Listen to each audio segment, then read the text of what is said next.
On va s'intéresser un peu à la plateforme GitHub Action. Donc j'ai un workflow, en l'occurrence il fait rien de très intéressant. Et on va un peu voir comment tout ça a lieu. Donc nous, notre plateforme GitHub Action, elle est ici. Il n'y a aucun workflow qui est encore visible. Donc je vais modifier un peu le script que j'ai mis. Donc c'est modifié. Ensuite je fais un git add all. C'est déjà lié effectivement à ce dépôt distant, hein, shell.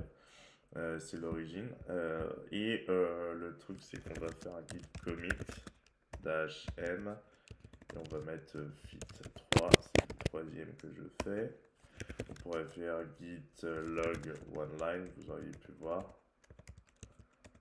One line up et effectivement, donc voilà, fit 1, 2 et le 3, celui que j'ai envie de que je viens de faire, je viens de pusher. Non, je viens de commit, mais j'ai pas encore pushé. Donc je vais faire le push. Et comme vous pouvez lire dans mon workflow, ce qui se passe, c'est que je vise un événement particulier en push. Et donc ce workflow va avoir lieu au moment du push. Donc là, il y a deux jobs, comme vous pouvez le voir. Ça tourne sur un exécuteur Ubuntu Latest et avec donc une image Ubuntu Latest si vous préférez, c'est des machines virtuelles. Et avec une image Ubuntu Latest aussi pour ce job-là. Donc les deux jobs tournent avec deux exécuteurs distincts, mais en l'occurrence qui utilisent la même image. Et les étapes ici, il n'y en a pas beaucoup, hein. C'est plus un script en l'occurrence qu'une action. Hello, goodbye, un truc assez classique. Donc on va voir comment les choses vont se présenter avec mon guide push. On a pushé. Comme vous pouvez voir, c'est ça qui se présente, hein. Ce run name, Boris, Rose, Shell Action. Tout s'est parfaitement passé. En même temps, c'était pas très complexe. Si on prend une image Ubuntu, on ouvre un bash et on exécute effectivement une commande avec echo, c'est pas très intéressant. Echo hello, run echo hello, tout ça s'est passé correctement. Hop. Et là, hop, run, goodbye, goodbye, ça s'est passé. Echo goodbye, tout s'est bien passé également. Donc vous pouvez avoir plusieurs jobs effectivement. Et puis voilà, comme ça vous pouvez voir ce qui se passe. Donc en fait c'était assez simple, hein. Ça c'est le nom effectivement de votre workflow, c'est le nom qui apparaît ici, celui-ci. Tout ça c'est optionnel, hein. Les deux sont optionnels. Ensuite là évidemment c'est l'événement trigger, donc le déclencheur du workflow. On utilise push, l'événement push. Ici, ça aurait pu être autre chose, hein. Ça aurait pu être pour request. Enfin bref, il y en a beaucoup d'autres et on verra ça par la suite. Ensuite, ça c'est les jobs qui sont faits, les groupes, hein, les groupes. Donc c'est les jobs qui sont faits. J'ai donné un petit nom, write a hello message et write a goodbye message assez typiquement. Ensuite, j'ai fait en sorte de configurer le travail pour qu'il s'exécute sur la dernière version de Ubuntu Linux Runner, donc l'exécuteur Linux Ubuntu. Donc ça va s'exécuter sur une machine virtuelle qui est hébergée par GitHub. Donc GitHub a des machines virtuelles. Ok, c'est tranquille. Ça s'exécute dessus. Ensuite, là c'est des étapes, mais comme vous pouvez voir, il n'y a qu'une seule étape réelle. On peut effectivement mettre soit des shell scripts, soit des actions. Ensuite, là, en l'occurrence, je n'utilise rien, donc je ne peux pas mettre uses ni quoi que ce soit. J'aurais pu, mais en l'occurrence, je n'utilise pas ça. On verra ça plus tard pour les actions slash setup.node at v3, par exemple, si on a besoin de node pour faire des choses. En l'occurrence, d'ailleurs, on pourrait même tester.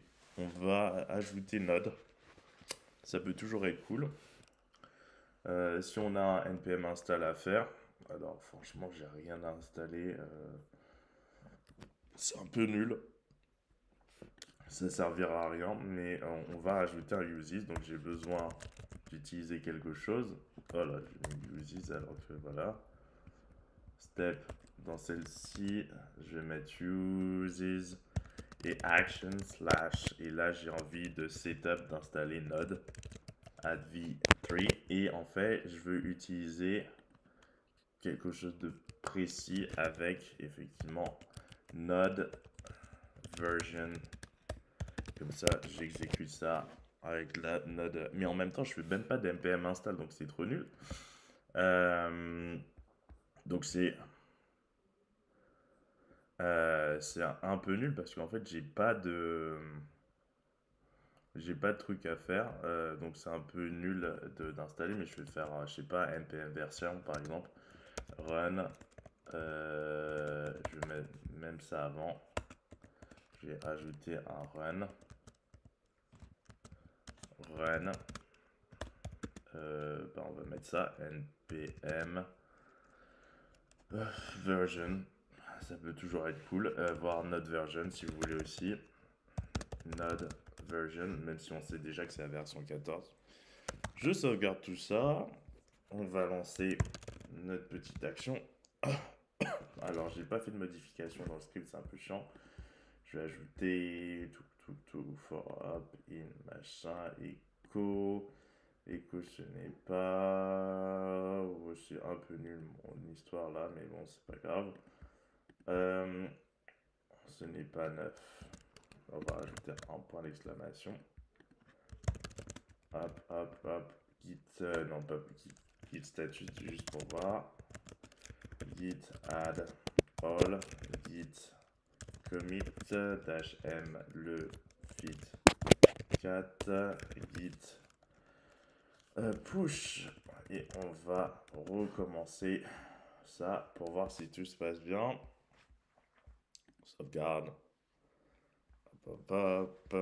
Salut actuellement. On va voir si tout se passe bien. Alors, il était un peu plus long celui-ci et le message puisqu'on demandait d'installer Node. Et voilà, tout s'est bien passé également. Donc on lui demandait d'installer Node ici avec la version 14. Ensuite, on lui a demandé d'exécuter ça. Donc ça nous a donné la version de npm et d'exécuter Node et ça nous a donné la version. D'enfin faire un petit écho hello et évidemment tout s'est bien passé. Donc voilà ce que je voulais vous montrer dans cette petite vidéo. On reviendra sur GitHub Action dans d'autres vidéos.